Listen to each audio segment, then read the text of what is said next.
C সি সি সি সি সি ভাই, আপনাকে দেখে তো শিক্ষিতই মনে হইতেছে। আপনারা এই জঘন্য কাজ কেমনে করলেন?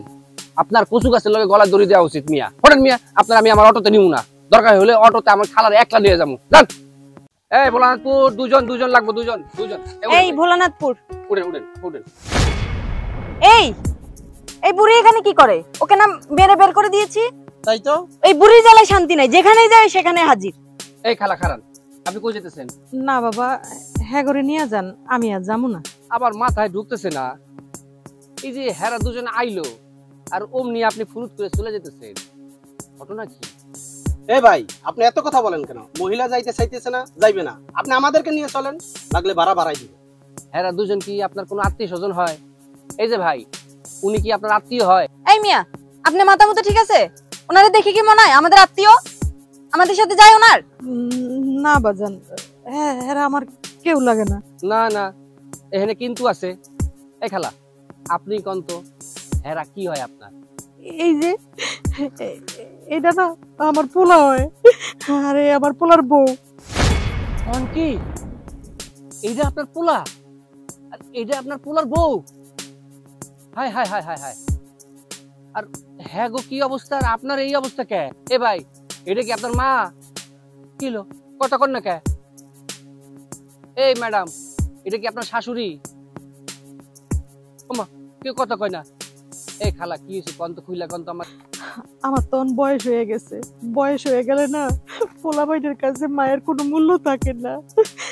আমার পোলা আর পোলার বউ আমারে মায়েরা ধরে বাড়িতে বাইর করে দিয়েছে। বৌমা আমারে ছাড়া দাও, আমি কই যাবো বৌমা? আমার এই ছোট লোকের জন্য জবে থেকে নাই।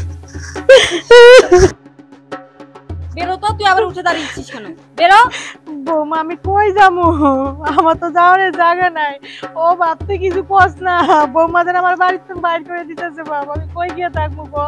হ্যাঁ কমু তো, এই না ভাইরা বেরো। এই এই ছোট লোককে যেন আমার বাড়ির আশেপাশে না দেখি, দেখলে কিন্তু তোমাকেও বের করে দিব। চলো ঘরে চলো। সি সি সি সি সি সি ভাই, আপনাকে দেখে তো শিক্ষিতই মনে হইতেছে। আপনারা এই জঘন্য কাজ কেমনে করলেন? যেই মা 10 মাস 10 দিন গর্ভে রাইখা আপনারা জন্ম দিছে, লালন পালন করে এত বড় করছে, সেই মা রে আপনি বাড়ি থেকে বাইর করে দিলেন। ছি, আপনাকেও আসলে লজ্জা হওয়া উচিত। আপনারা শিক্ষিত হয়েছেন কিন্তু মানুষ হন নাই। এ ভাই, আমি, আমার মা, আমার বাপ, আমার 14 গোষ্ঠীরে আমি আমার বাড়িতে রাখতেছি। আমার শাশুড়ি পর্যন্ত আমার বাড়িতে থাকে, আমার শ্বশুর পর্যন্ত আমার বাড়িতে থাকে। এই যে অটো দেখতেছেন, এই অটো চালাইয়া আমি হ্যাগরে খাওয়াই, ভরণ পোষণ দেই। আর আপনি তো দেখে মনে হচ্ছে চাকরি করেন, ব্যবসা বাণিজ্য করেন, তা আপনি আপনার মায়ের পালতে পারতেছেন না। এই মারে আপনি কি করে রাস্তায় বাইর করে দিলেন? হ্যাঁ, এই যে আপনার মা আছে নিশ্চয়ই, আপনার মার লগে কি এরকম কাজ করতে পারতেন? আচ্ছা ধরে নেন, যদি আপনার ভাইয়ের বউ আপনার মায়ের সাথে এরকম করতো, তখন আপনার কেমন লাগতো? নিজের মা মা আর শাশুড়ি মা না, তাই না? এই আপনিও তো একদিন শাশুড়ি হবেন, হইবেন না? তখন তখন আপনার ছেলের বউ যদি আপনার লগে এই ধরনের কাজ করে, তখন আপনার কেমন লাগবো? তখন তো ভিক্ষা করে খাইতে হইব। আজকে দেখেন, এই যে এই মানুষটা যে কাঁদতেছে, নিরীহ মানুষ, আপনার কি মায়া মমতা হয় না? কি করে পারলেন এরকম একটা বয়স্ক মানুষের রাস্তায় বাইক করে দিতে? ছি ছি ছি। আর এই যে ভাই, আপনি তো একদম মানে বলতে গেলে আমাগো এই ভাষাতে বউ ভাউরা হয়ে গেছেন গিয়া। বউ যা কয় তাই শুনছেন কেন? আপনার কি এতটুকু জ্ঞান বুদ্ধি নাই যে এটা আপনার মা? হ্যাঁ, এটা আপনার মা, যেই মা আপনার এত বড় করছে লালন পালন কইরা। আপনি একবার চিন্তা করেন তো, আপনি যখন ছোট ছিলেন তখন আপনার কি কষ্টটা হয়েছে, আগা মুতা কত কিছু পরিষ্কার করছে এই মা। সেই মারে আপনি এইভাবে রাস্তায় বাইক করে দিতে পারলেন আপনার বউর কথা শুনিয়া? আপনি তো ছেলে নামে কলঙ্ক। আপনার কচু গাছের লগে গলা দড়ি দেওয়া উচিত। মিয়া হঠাৎ মিয়া, আপনার আমি আমার অটোতে নিব না, দরকার হলে অটোতে আমার খালার একলা নিয়ে যাবো। আপনারা দুজন যে জঘন্য কাজ করছেন, এই কাজের লেগা আপনার মা যদি অভিশাপ দেয়, ও তার গজব নামবো আপনাকে দুজনের উপরে। না বাবা, তুমি কি কইতাছো? আমি তো মা, আমি মা হইয়া কেমনে সন্তান করে অভিশাপ দেই? আমি না ওগুলো লেগে দোয়া করি যে ওরা সবসময় ভালো থাকুক। এই হইলো মা। বাইরে মার কদর মা থাকতে করতে পারতেছেন না, যখন মা থাকবো না তখন বুঝবেন মা কি জিনিস। আজকা আপনাকে দুজনের লেগা আপনার মা রাস্তা রাস্তায় ঘুরতেছে, যে জঘন্য খারাপ কাজ করছেন সেই খারাপ কাজের জন্য আমি কইলাম যে আল্লাহর গজব নামতে পারে।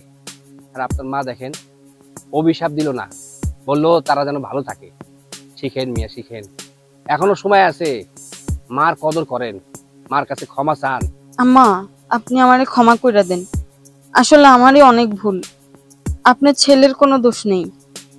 ও আমার ভালোবাসায় অন্ধ হয়ে করেছে যা করেছে। আসলে আমি একটা মেয়ে হয়ে আপনার একটা মেয়ের দুঃখ বুঝতে পারিনি। আপনি তো আমারও মা হতে পারতেন। আজকে এই ভাইয়ার কথা শুনে আমি বুঝতে পারলাম, আজকে আপনার জায়গায় যদি আমার মা হতো তাহলে কি হতো। আমি মা অনেক অন্যায় করেছি, আমাকে মাফ করে দেন। আজকের পর থেকে আর কখনো এমন হবে না। আমরা একসাথে থাকবো, সুখ দুঃখ সবাই একসাথে ভাগ করে নিব। আজকের থেকে আপনি আমার মায়ের মতনই আমাদের সাথে থাকবেন। আর আমাকে আর আপনার ছেলেকে ক্ষমা করে দেন মা। ওর কোনো দোষ নেই, ও আমার ভালোবাসাতে অন্ধ হয়ে করেছে যা করেছে। ও মা, তুমি আমারও মাফ করে দাও, আমি ভুল করেছি। যান খালা যান, পোলার বউ যেহেতু মাপ চাইছে অগরে মাফ করে দেন। হ বাবা, আমি তো মা, আমি তো সন্তান করে মাফ করে দিতেই হইব। তুই তো আমার সন্তান, তোরে আমি মাফ করে দিছি। বৌমা, তুমি তো আমার মাইয়ার মতো, তোমার উপর আমার কোনো রাগ নাই। তোমার কাছে আমার একটাই চাওয়া, যতদিন বাঁচমু আমার ছেলের মুখটা দেখে আমি বাঁচমু। ভাই, আপনাকে অনেক ধন্যবাদ।